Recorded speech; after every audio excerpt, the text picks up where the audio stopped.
Right, it's September 18th, 2021. We're in Chicago. It's about 2:21 in the afternoon. Gonna start around my walking tour. It's the club quarters where we're staying.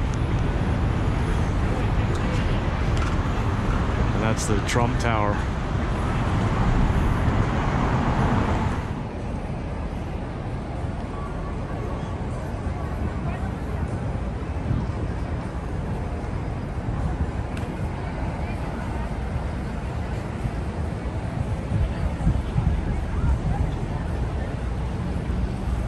To your right, skinny white tower, 1929. Mather Tower takes a hotel over 2 offices. Then the other stone tower on the right, 1923, London Russell Television Hotel over 2 offices. That stone tower is London Russell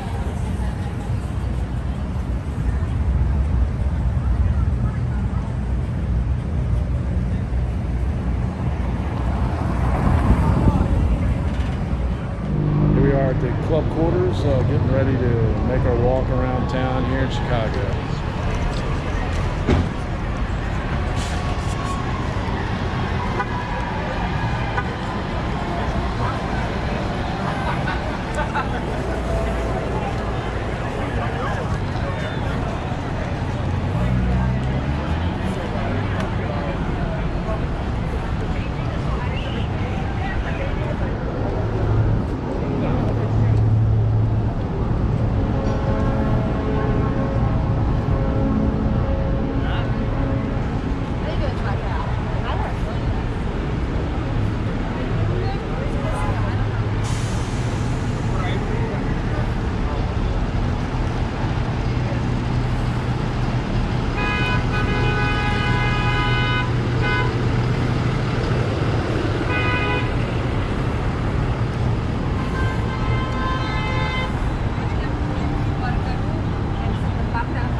Tour here of some art.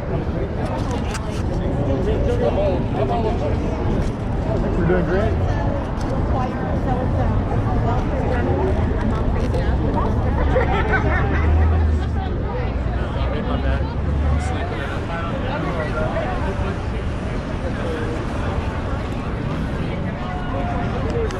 Variations, but not really.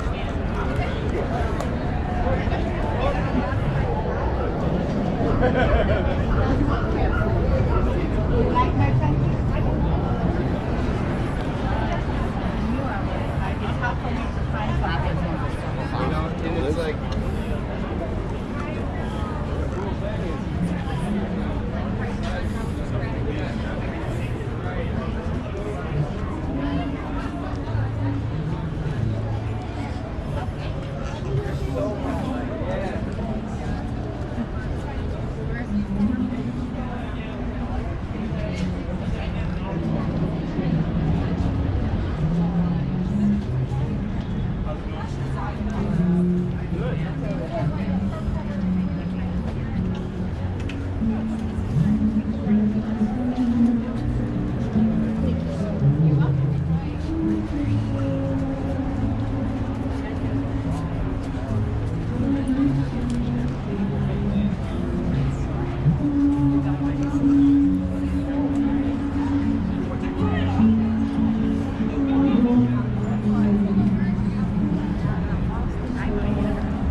No, yo quiero que tú pegas mi mamá.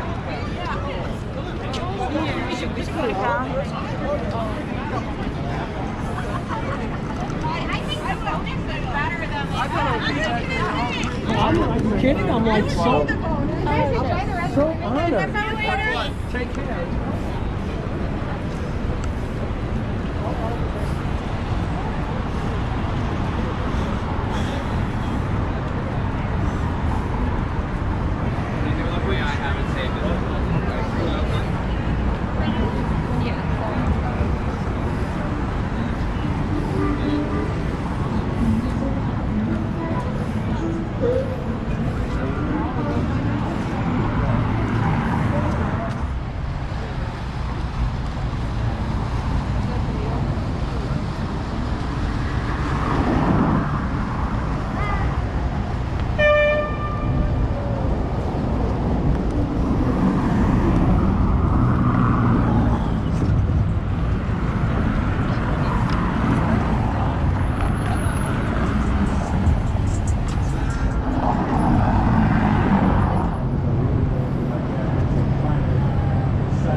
Day in Chicago. It's probably about 75 degrees.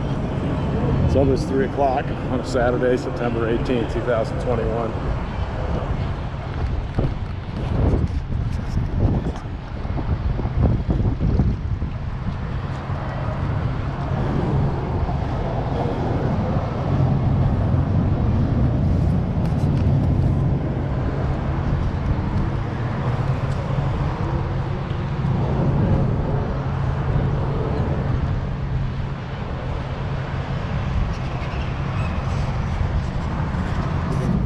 So they sort of got the hit. And since the 1930s, they decided to ditch the soap entirely and just to stick with the gum ever since. Now, we are going to be backing up here. We're going to be heading down the main branch of the Chicago River out towards Lake Michigan here first. So as we get ourselves turned over here on our right-hand side is the Dusable Bridge, formerly the Michigan Avenue Bridge, designed in 1920 by architect Edward Bennett, modeled after the Alexander III Bridge in Paris, France.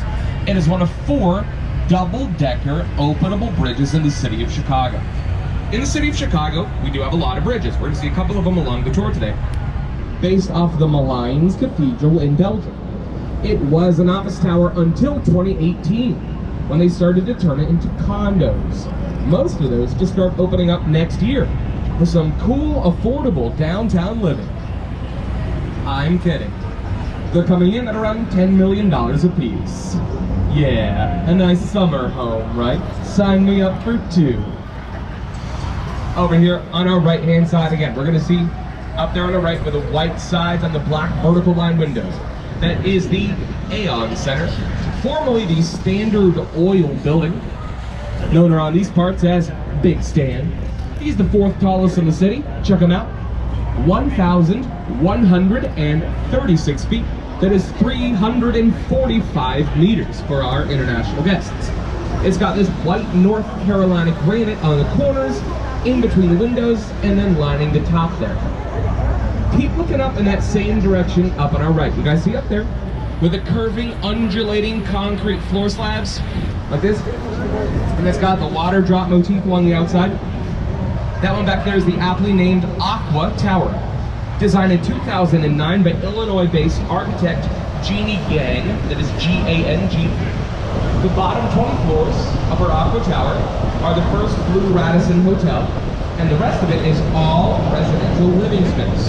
But at 859 feet right here in Chicago, the Aqua Tower by Jeannie Gang is right now the 2nd tallest building in the world, designed by a female principal architect. Now, you might be wondering, well, Alex, okay, if that is the 2nd tallest building in the world, designed by a female principal architect, where is the 1st? Well, funny you should wonder that, because we are, in fact, right next to it. Let's talk about it. Up ahead of us on the right-hand side is Jeannie Gang's brand new project, the St. Regis Chicago. It has 4 interlocked towers, all going up to the tallest of 4. If you draw a straight line across from the smallest tower on over, everything below that is the newly incoming St. Regis Hotel, and the rest of it is all condominium living space. Also, coincidentally, around the $10 million range. Goes up to 1,198 feet tall, which is 362 meters. If you look up towards the top, you're gonna see a floor that looks much taller than all of the other floors, and then also without windows. So this gravitational domino effect took over, and through the force of gravity, we did it. We reversed the flow of the Chicago River by hand forever and called it a day since January 2nd, 1900. After we did that, though, a lot of people were very upset at the city of Chicago. Take, for instance, every state that surrounds a Great Lake, and then my personal favorite, because it sounds made up, but it's entirely real, we were also sued by all of Canada all at once. Do you have any idea how hard that is to do? To get all of Canada, the nicest people in the world, all of them mad at you. They said that we were going to drain Lake Michigan. And you know what? If we were going to drain the lake like they were saying we would, I'd be mad at us too. But we weren't going to drain Lake Michigan like in a conventional sense to flush it, right? We were going to drain the Great Lakes, plural, all of them, to unsafe, unnavigable levels.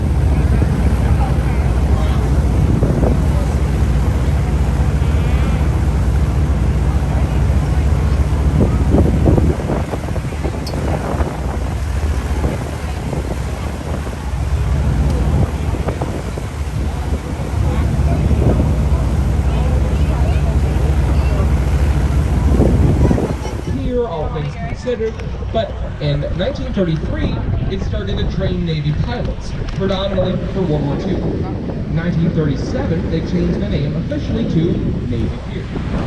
After the war, from 1945 to 1965, it was home to the University of Illinois at Navy Pier. They've since moved out into 2 campuses. They have a campus in the West Loop, and they also have one like southwest of the city in Champaign, Illinois. But whenever they left Navy Pier sitting pretty much empty until 1995.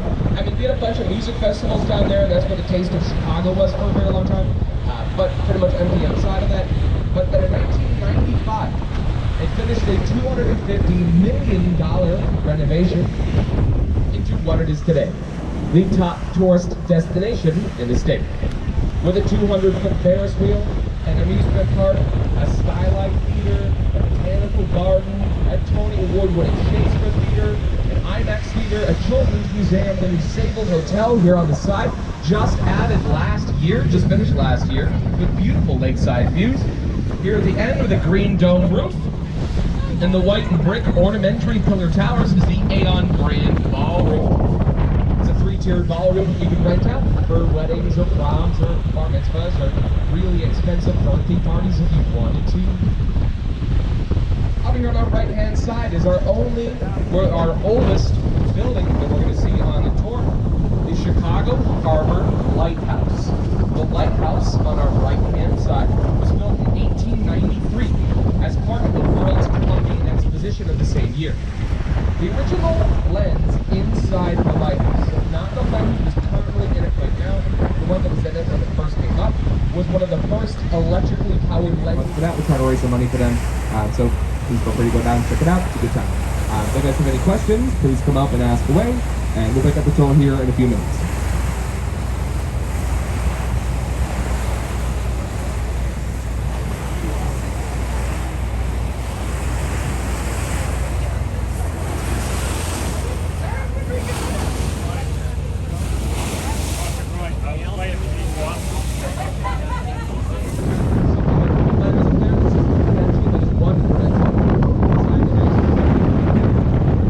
Mark the end of a 20-year lead as building buildings in Chicago. He does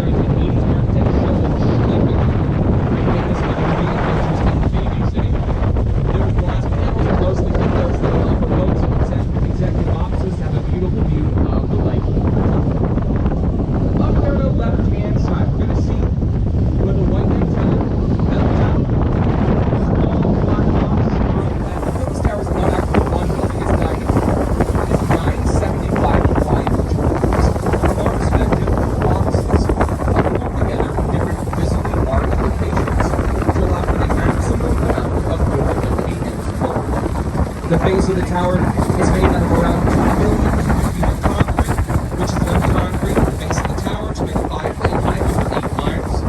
It's also surrounded by 28 acres of thick black aluminum along the outside. A lot of people do ask about somewhere else.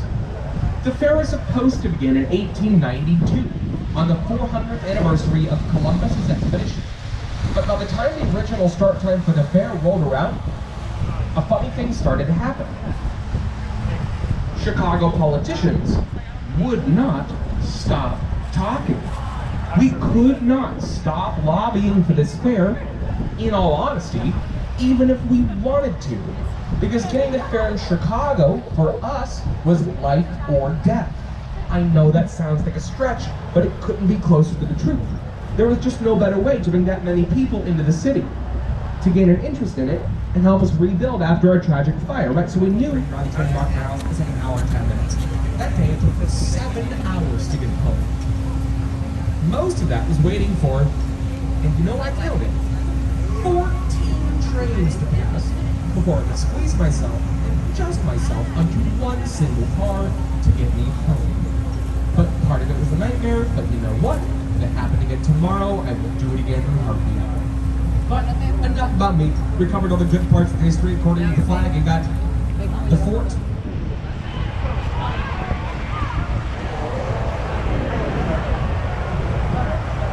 All right, so we are heading back here into the Chicago River. We have made it back to the Chicago River, as a matter of fact.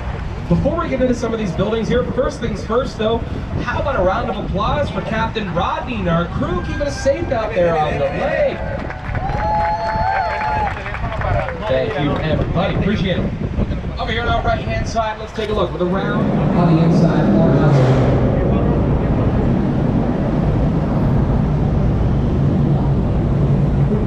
Over here on our right hand side, we got more residentials coming over here. We have Riverview, so Riverview 1 and then Riverview 2 with a round corner in 2001, 2004 by James DeStefano, who is sort of local. He's from Evanston, north suburb of us, close enough to count.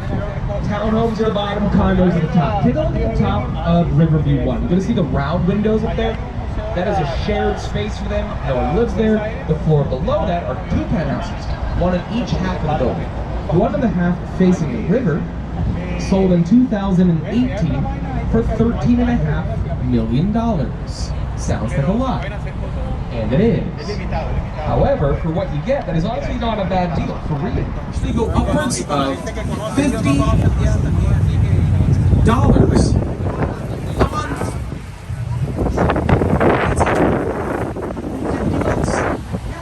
That is borderline free.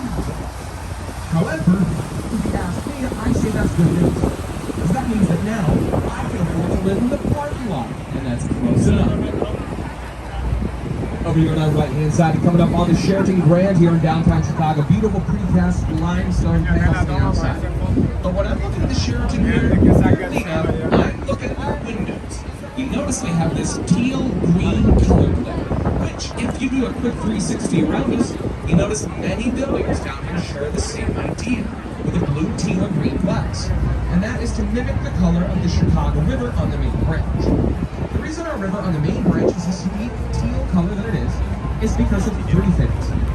Because of a clay bottom, algae that collects and reflects off the clay bottom, and then a large vine to make this unique teal green color that it is. Not because we dye it green on St. Patrick's Day, which we do, if you didn't know. Usually it's like the Saturday before St. Patrick's Day, so not really on the day. The Plumbers Union is in charge of the whole thing, which is a super long story why, but then the special dye that when mixed in with the river turns out a vibrantly fluorescent, bright Kelly green. Definitely quite the sight to see if you've never seen it before. If you're thinking green, think way greener. It's like an extra bright, radioactive highlighter green. It'll be this super green for like a day and a half, be much greener than normal for 2 weeks, and then work its way back to the natural color that it is today after that. Underneath Columbus Triangle, over here on the right-hand side, up ahead, you guys are going to see a building with a yellow onion dome-shaped roof at the top. It is the Hotel Intercontinental, 1927. Formerly the IBM Center. Designed by the great German architect Mies van der Rohe in 1967. Floors 2 to 12 of the British Langham Hotel. The rest of it is office space. The Langham Hotel is so British that it serves afternoon tea to the guests inside promptly at 3:30 in the afternoon. Coming over here on our right-hand side, we are actually coming up right now on the most photographed buildings in downtown Chicago, now officially, according to Instagram, finished in 1965 and 1967 by Bertrand Goldberg. I present to you the great corn cobs of the Midwest, Marina City. If you want to think about Marina City structurally, think of these two towers like flowers. They've got a central elevator core or stem of the flower, and the rooms of the flower petals. Then you're at the door, and you walk everything out towards the balconies. The balconies all standing around each other, cantilevered around each other, to allow for the maximum amount of light to enter into each one of those condos. Over here on our right-hand side, we're going to see the blue glass high-rise here on the corner with the RPM Seafood signs at the bottom with the orange umbrellas down here. Oh man, does that smell good right now? So this is the American Bar Association. Originally, this was home of the Quaker Oats Company. It was the Quaker Tower at first. Now it's the American Bar Association. Speaking of bar, 2 restaurants at the base. You got RPM Seafood, and probably what we're smelling right now, Pizzeria Portofino, right along the Chicago River. Excellent place to check out here along the river, so worth checking out if you can swing it. Over here on the right-hand side is a relic of Chicago history. If you guys have been here like a century ago, you would have seen many of this type of building lining the Chicago River. Designed in 1914 by George Nimmons, this is the Murdock Center, the last warehouse building on the main branch. Not a warehouse inside, but the last warehouse building on the main branch. On the other side of the LaSalle Street Bridge, over here on our right, we're coming up on 300 North LaSalle. 300 North LaSalle is one of the clean and environmentally friendly buildings in the city of Chicago. It is a 72-story glass eco-friendly high-rise finished in 2009. It is Platinum LEED certified. LEED is L-E-E-D, Leadership in Energy and Environmental Design. Platinum is the highest you can get. And they do not just give that out. It gets that way because of how it cools the building off. There are no air-conditioned units inside. Instead, they cool it off with the Chicago River. They have a system that cycles the river water, between averaging around 65 degrees, through the side of the building, cools it off considerably, and then spits it back out into the Chicago River. Over here on the right-hand side is the Merchandise Mart. Designed in 1927 to 1931, you guys see these heads up front, like these big giant Pez dispensers up here. These are the heads of famous Chicago merchants, like Montgomery Ward and Marshall Fields, facing towards the Merchandise Mart. The Merchandise Mart has got 4.25 million square feet of space. That is 8 miles of hallways and a footprint of 5 entire city blocks. Up until 2008, the Merchandise Mart actually has its own postal zip code that is 60654. We also have a kayak who is directly in front of us, and they are zigzagging. Paddle on your left-hand side only. Get on over to that right. Also, they don't know the left and rights. No. Thank you. So the Merchandise Mart was originally designed to house not one, not two, but 14 warehouses that happened in the Marshall Fields Catalog Company back in the day. Coming up here on the right-hand side, we're coming up on an area of town called Wolf Point. So Wolf Point has been under some developments since around 2015. You see some of them over here. So right over here on the right-hand side, this Wolf Point is just finished last year in November, so it's brand spanking new. The bottom 4 floors are mixed with a bunch of stuff. There's the blue bar coffee, which is for everybody, but the rest of it is sort of like for the folks inside. Their own lounge and bar area, a swimming pool, an old tanning section. The rest of it is 66 floors of condos and apartments. So units picture. Contextualism is whenever the shape of a building is inspired by or is in context with the shape of the land around it. In this case, the Chicago River. Its neighbor is 225 West Wapping. Real fast, take a look at the top. Check out the whole roof. The whole roof of it is designed in the shape of a bridge. It's got two raised end pieces and a lower tip in the center because it's built between the two bridges. And like we talked about at the beginning of the tour, we got a lot of bridges. There were 53 bridges, 38 openable operational drawbridges. Over here on the right-hand side, you guys see this road right here? Just a road. That's Blacker Drive. Underneath Blacker Drive, there is another road called Blacker Drive. Underneath that, there's another road. 3 guesses what it's called. Blacker Drive. So, like I said, a lot of you guys have about it. So, here's some solid advice. Back up. Hold that thought.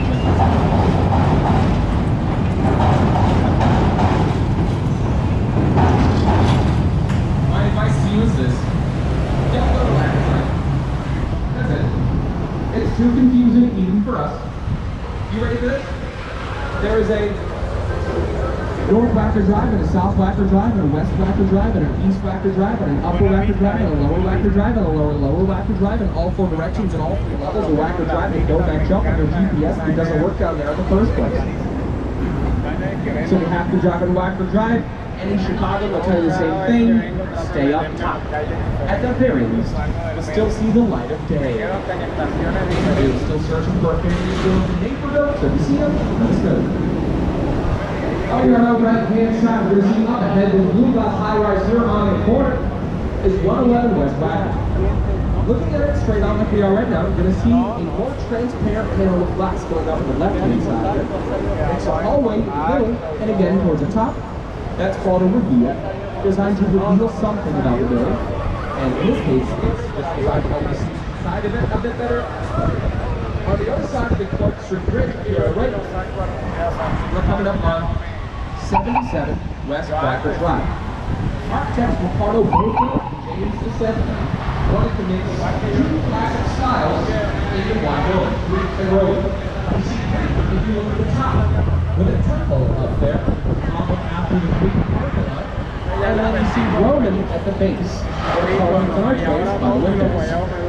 Side note real quick, you're on the right, Tiny Tap, along the Chicago River, in the barbecue great.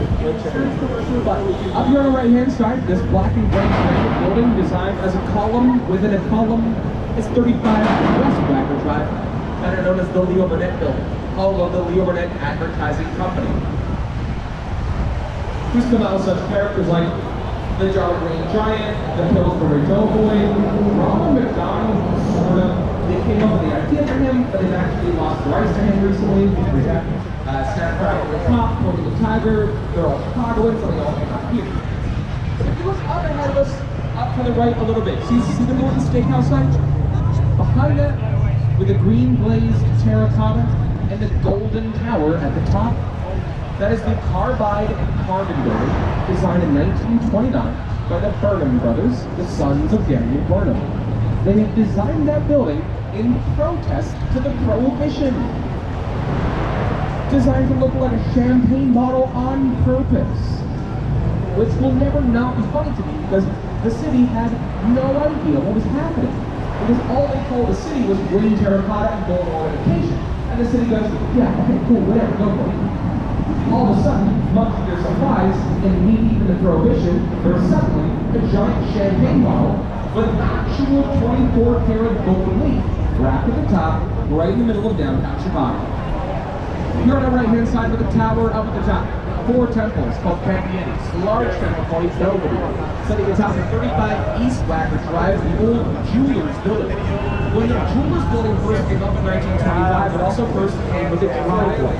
They would go around it, underneath it, into an underground elevator shaft. And if you were a jeweler, you could drive your car into the elevator, ride it up to your office floor, and park your car in the hallway. They did that to make it safer for jewelers. That way, they didn't have to leave their car in the middle of gangster-era Chicago with pockets full of diamonds and fine upstanding citizens like Alphonse Capone hanging out outside. Here on the right, in between the old Wyndham and the London House Hotel, this thin skyscraper sandwiched in time is the old Mather Tower. Finished in 1929, actually was going to be 2 towers. The second one fell victim to the Depression, where the second tower would have stood, now stands the glass add-on for the London House Hotel. And last, but not least, we have the London House Hotel. So it's this glass add-on in the middle in 2016, and the limestone portion here in the corner in 1923. The one in the corner is the London Guarantee Building, inside of which is now part of the London House Hotel. 23 stories tall, designed in the French Beaux-Arts style, defined by a decorative base, a stack of floors, and a decorative top. Behind said decorative top is a rooftop bar for the London House Hotel. Chicago pro tip, the best time to go to it is tomorrow morning from 12 to 2. They have a brunch deal going on up there. They save you a bit of change if you want to go up there. Might be a bit of a wait, but just so you know. It's also not so much of like a food brunch, it's more pretty much just like a mimosas and Bloody Marys brunch, but it's still a good time. You get an awesome view, and it'll save you some money if you go tomorrow morning from 12 to 2, so check it out. But right now, when you're heading back here into the dock, we have made good time. We're coming back up here into the dock as we do a quick couple things, and then we've got to let you guys go. So number one, I would highly recommend that we remain seated until we come to complete stop.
That's all right.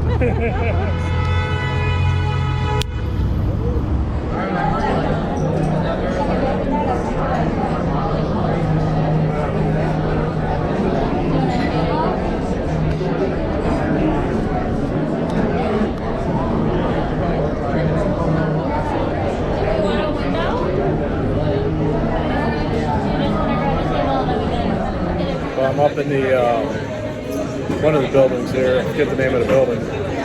It's got some nice views out here.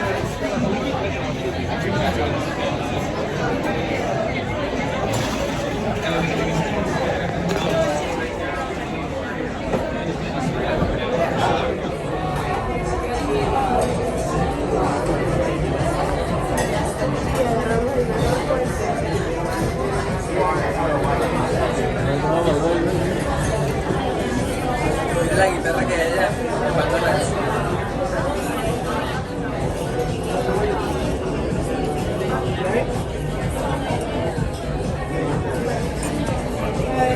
mira, corre para acá porque se me mata.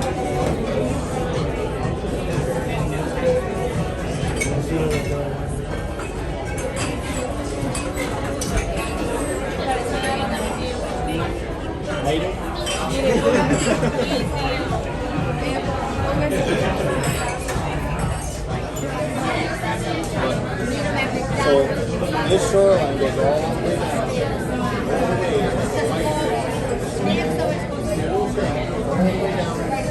has that last one.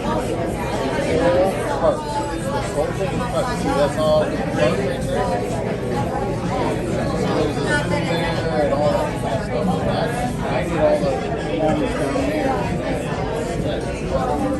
there. It's called the gold. This is where all the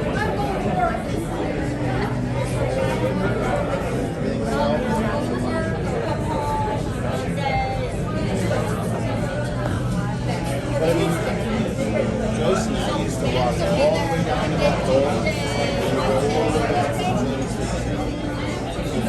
that would take a little day back. I enjoyed that. I like walking. It's a lot of fun. And there's, you know, little restaurants and bars. And there's stuff along the shore. I did a bunch of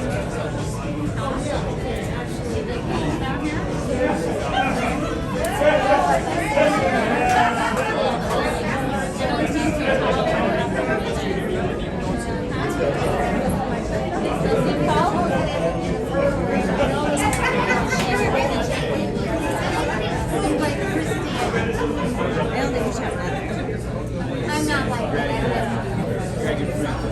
I have a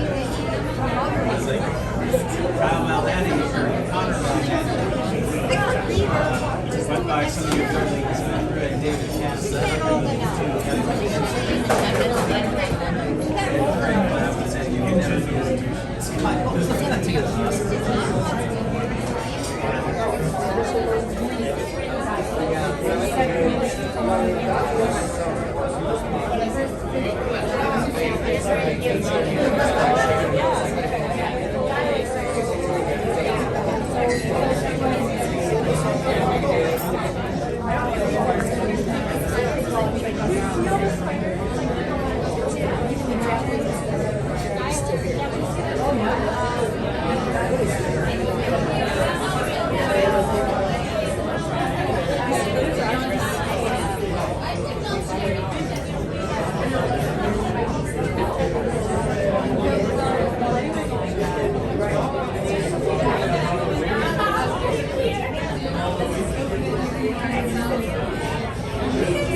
How you doing?